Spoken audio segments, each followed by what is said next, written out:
This is more down the psychometric memory trail than it is necessarily about prudence.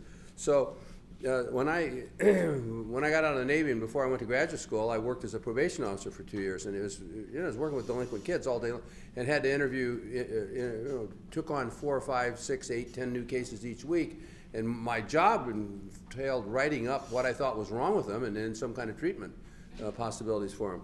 Well, we were completely flying blind because there was just no literature on how to classify or what to do. So I went to graduate school to study the origins of delinquency. I was going to make a contribution to society. I was going to solve the problem of crime. But at that time, the three big ideas were, where did delinquents come from? There were three big ideas. The first was psychoanalysis. It's, the kids failed to internalize proper attitudes toward authority. It was a failure in child rearing because parental authority wasn't established properly. It's the business of the Oedipus complex and internalization of the superego. The superego is basically the rules and values of your parents, which you internalize in order to avoid being castrated in the case of boys, or in the case of girls, other things happen. But violence was going to ensue if you didn't take it. So it's based in fear, and it's abject. It's giving yourself over to authority. And the problem is that delinquents never internalize the superego. They have bad attitudes toward authority. The second model was social learning theory. There was a really great book published in 1958, which showed quite clearly that delinquent kids had delinquent fathers. I mean, so the argument was that they learned to be delinquent by modeling after their adult role models. Except what happens if there's no adult role model? But there's a social learning theory. They were exposed to inappropriate adult role models. And then the third model, which was the most popular, was sociology, which is delinquents become delinquents by virtue of hanging out with other delinquents. So you grow up in a neighborhood full of delinquents, you'll be delinquent. I thought none of those were particularly helpful. So this is what I said in my graduate school application was I wanted to study this problem, and this is kind of the organization. And it's quite interesting. I think it's quite interesting to note that Stanford, Harvard, and Yale told me, no thank you. And they said, no thanks because that's a practical problem. And it's the psychology departments at Stanford, Yale, and Harvard said, no thank you because it's a practical problem, and they wanted no part of it. And it's only one of the most important problems in society, but why would they care? Right? So, and then here's a little lesson in philosophy of science that I derived over the years by myself, and I think this is true. It's sort of based on my background in engineering, which is if you're analyzing a problem, start by ignoring the problem of explanation. Don't try to explain it. Don't try to understand the cause. In my case, don't try to understand the cause of delinquency because that's putting the cart ahead of the horse. If you can't predict it, you can't explain it. So first of all, find a way to predict it, and then find a way to predict the phenomenon you're interested in, and then you'll have something to explain. If you start trying to explain it without being able to predict it, you're not going to get anywhere. So I think prediction always comes before. It does in engineering. Engineers learn how to do things like put spots on a memory disk, and then physicists come along and try to explain how they do it.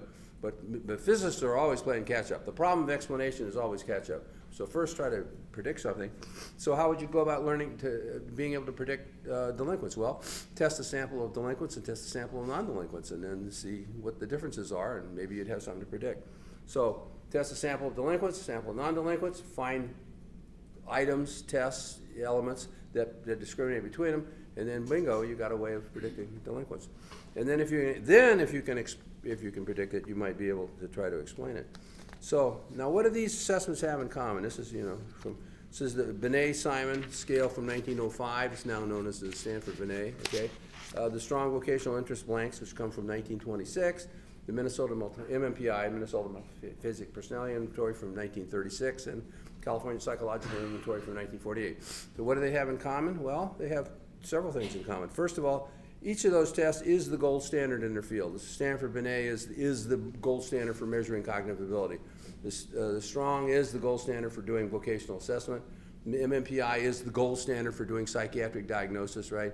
And everybody regards the CPI, California Psychological Inventory, as the gold standard measure of normal personality. All four of these were designed as aids to diagnosis and/or selection. You were going to use they were developed to help you do diagnosis or prediction, assign people to categories based on scores. They are all part of applied psychology. They were all designed to solve a practical problem, not a problem in pure science. And they all had the same measurement goals. All 4 of them had the exact same measurement goals. They were designed to predict outcomes, not to measure entities. The Stanford Binet didn't develop his test to measure intelligence.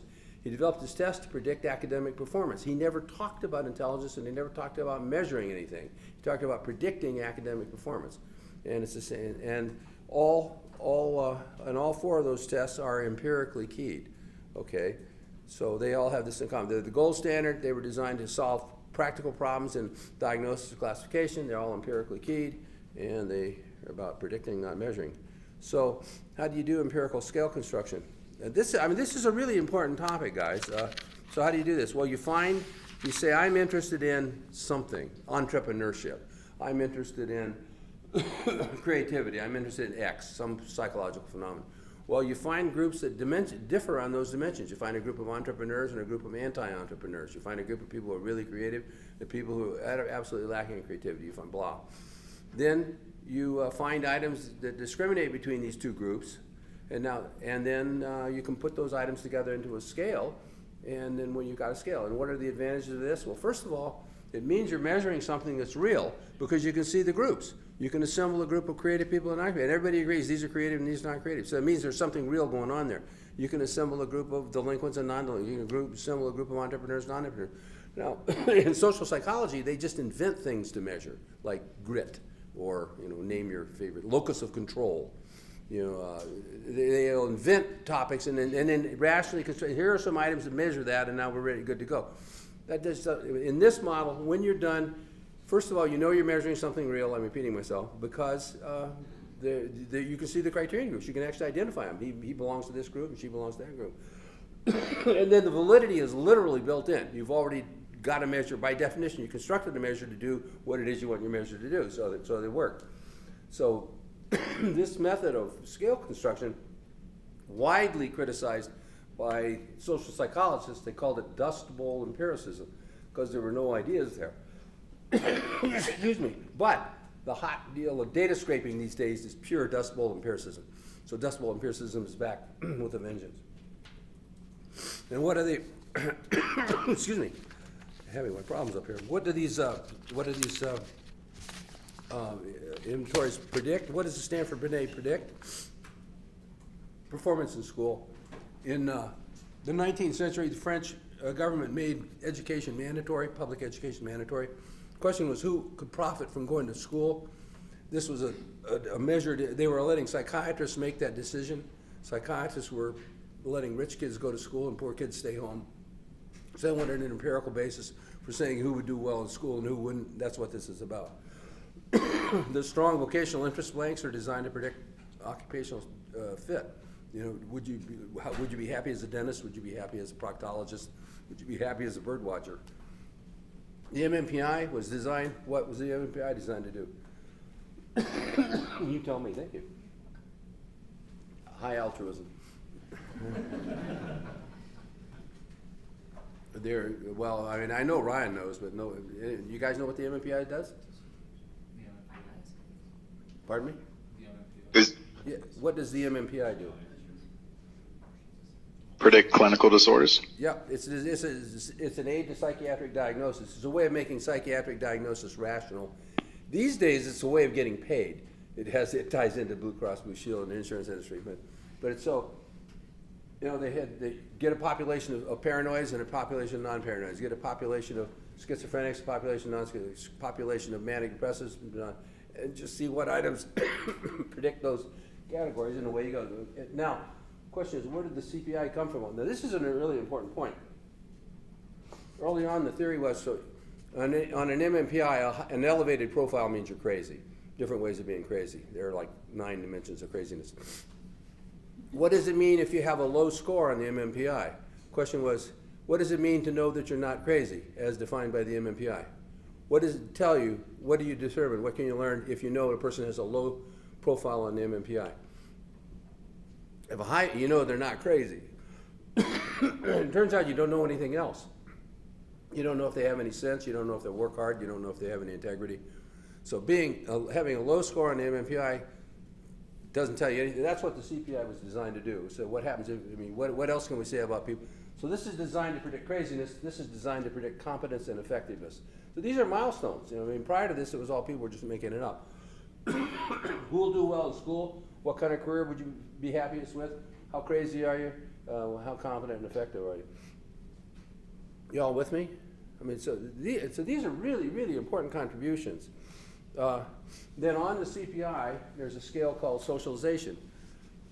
He developed it with he had samples of incarcerated felons and or delinquents, people who were in the slammer.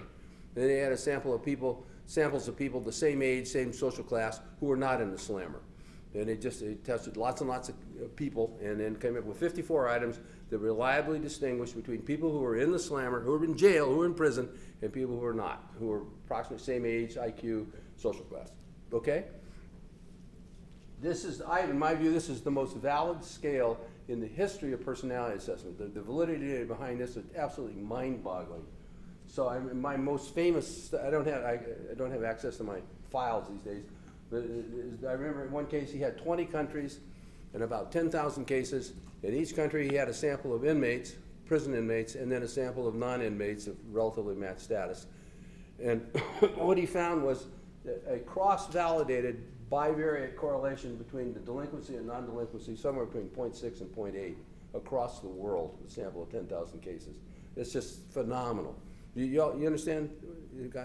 And in no one country was the mean score of delinquents higher than the mean score of non-delinquents in any other country.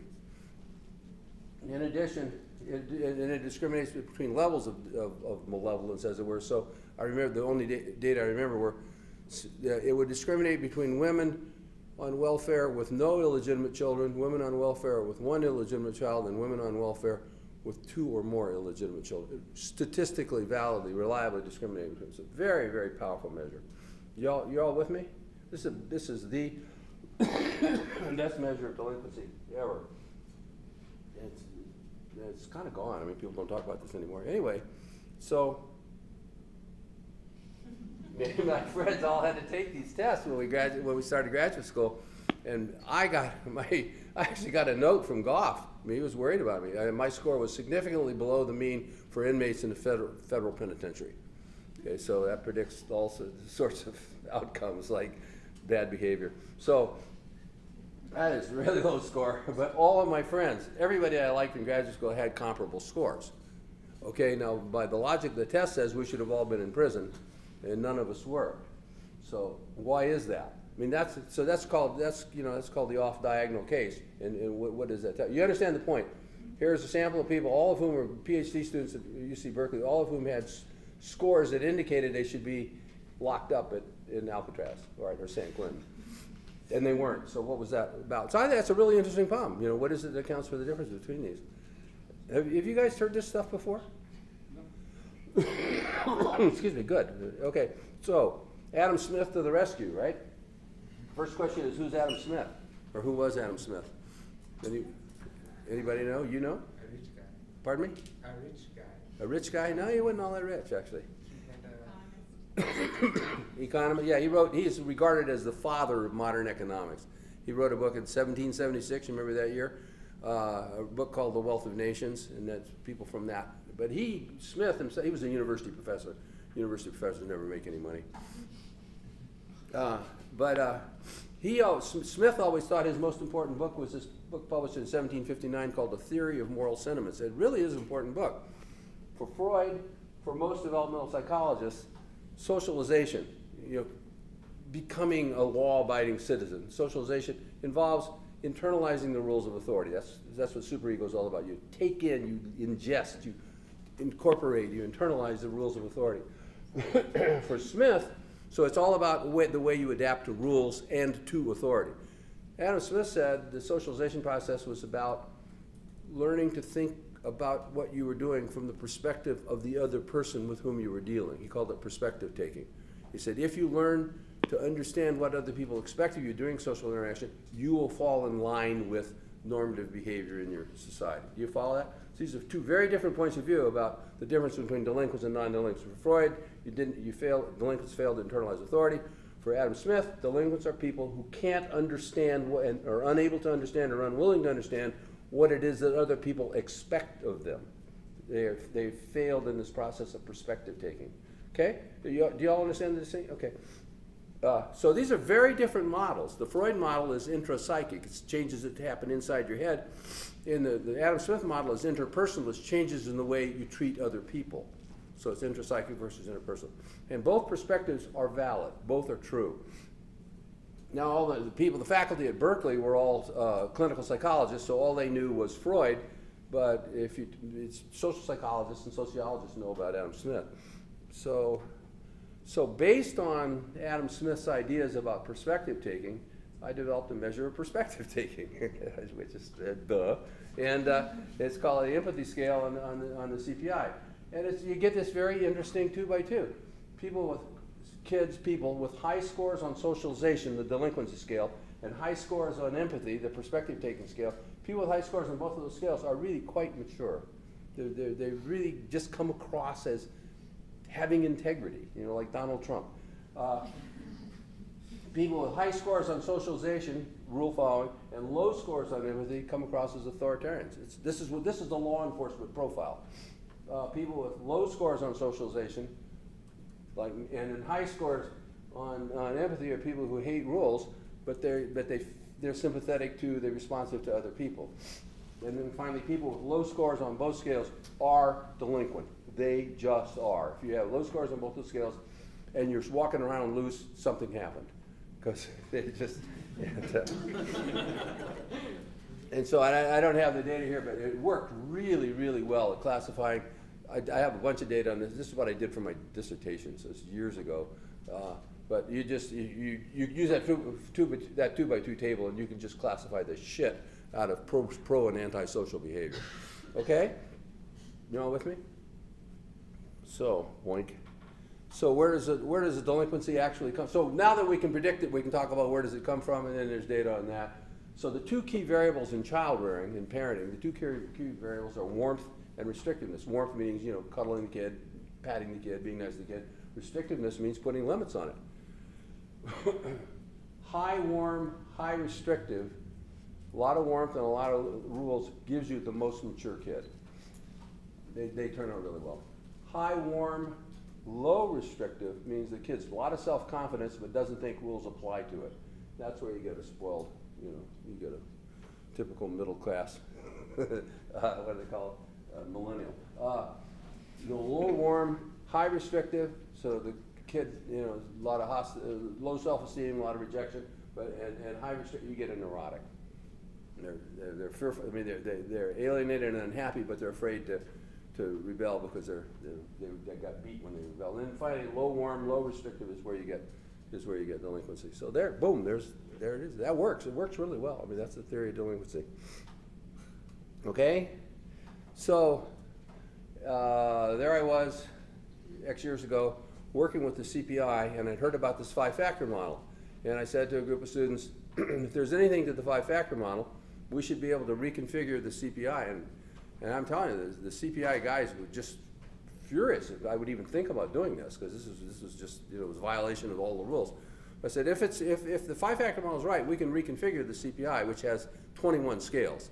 We can reconfigure it in terms of 5 dimensions. So without going into any of the details, I did that. And the CPI scales, well, there were 7 scales, guess what? But those 7 scales substantially outperformed the original 21 scales. Way better, just dramatic. By reconfiguring the CPI in terms of the 5-factor model, we dramatically improved its validity. So I thought, well, there you go. And I said, those guys are never going to change the CPI, so it's time for a new test. And so you can't emphasize this too much. The 5-factor model is a taxonomic exercise. It's a way of classifying data. There are no ideas behind it. There's no theory behind it. There was no purpose behind it other than to say, here's how dimensions of personality can be classified. There was no theoretical. So the 5-factor model is like a spark plug. I mean, it's a tool. It's a matter, but it has no explanatory or theoretical significance whatsoever. Excuse me. So the HPI combines the structure of the 5-factor model with the measurement goals of the CPI, which is, here's the scales we'll use, but the goals are to predict everyday, competent, effective, everyday performance. So it's an applied agenda. Are you all still with me? Okay, so then that brings us to the HPI Prudence scale. Well, yeah, so anyway, so the HPI Prudence scale parallels the CPI Socialization scale. It was designed to do what the CPI Socialization scale did. It was developed using inmates, delinquents, incarcerated felons, and non-people. The best sample I had was the maximum security prison in the south part of the state at McAllister. So we got a bunch of data on those guys. They're bad guys, by the way. All of whom would like a job with you when they get out. So the HPI interpersonal sensitivity scale is supposed to parallel the CPI empathy scale. It doesn't work as well, but it's supposed to parallel it. So Prudence scale predicts attitudes toward authority, just like the CPI socialization scale. Predicts attitudes toward authority. And the personal sensitivity scale predicts perspective taking. Prudence is not about attention to detail. Prudence is about attitudes toward authority. Attention to detail would show up in something like diligent and or dutiful. Y'all with me? So prudence, conceptually, empirically, theoretically, in every way, is not about attention to detail. It's just not. It's about attitudes toward authority. Okay, that was a long way of saying that, wasn't it? Okay, then HDS interpretation. What do the HDS scales mean? And role theory. Well, role theory is actually a very old point of view in social theory. It's just not very popular among clinical psychologists. So Adam Smith was like the first guy to write on this. George Herbert Mead, very famous guy at the University of Chicago in the 1920s, took his ideas directly from Adam Smith. It's a guy named Cooley who was, I believe, at Princeton, is that right? And or Harvard, and then William James, and then Sarban, Goffman, and that guy. All these people take a role theoretical approach to understanding social behavior. It's sort of phenomenology. It's German phenomenology from the 19th century, Edmund Husserl, blah, blah, blah. There's a really, a lot of ideas behind this. Microsociology, theory of interpersonal relations. Big claim is everything of importance happens during social interaction. You're only alive when you're doing social interaction. The rest of your life, if you're not doing, you're getting ready for it, or you're regretting what you just finished doing. So thank you, Michael. So everything of importance happens during social interaction. And this great line from Goffman, he says, during every social interaction, so everything of importance happens in interaction, then the rest of it is just the consequences. During every interaction, we run a real risk of minor embarrassment and a slight risk of utter humiliation. And I just love that. So after every interaction, after this, there's an accounting process. And you guys will say, oh, the RT, he's losing it, or blah, blah, blah. So after every interaction, the other people will give you a little more or take away a little bit. You'll gain or lose a little bit of status and a little bit of social acceptance after every interaction. And of course, that's where your reputation comes from, because there's the accounting process that takes place after interactions. So there's no such thing as a casual, this is the thing a lot of people don't understand. Even if you didn't mean to do it, people will assume you did it on purpose, because they have no way of knowing if you meant it or not. So there's no such thing as an unguarded moment. There's no such thing as an unreviewed interpersonal performance. Okay. So socioanalytic theory is role theory without a biological foundation. Mead, Cooley, James, all were ardent Darwinists. They thought evolutionary theory was absolutely essential, indisputable, and so do I. But Sarban and Goffman did not, and I had a huge fight with Sarban about this. I said, the problem, great ideas and great literature, it has nothing to do with biology. And he said, well, it doesn't need to. And he was yelling at me and so forth. Anyway, there's been a lot of that in my life. The Goffman and Sarban hostile. I think the whole social interaction thing just comes out of biology and evolutionary theory.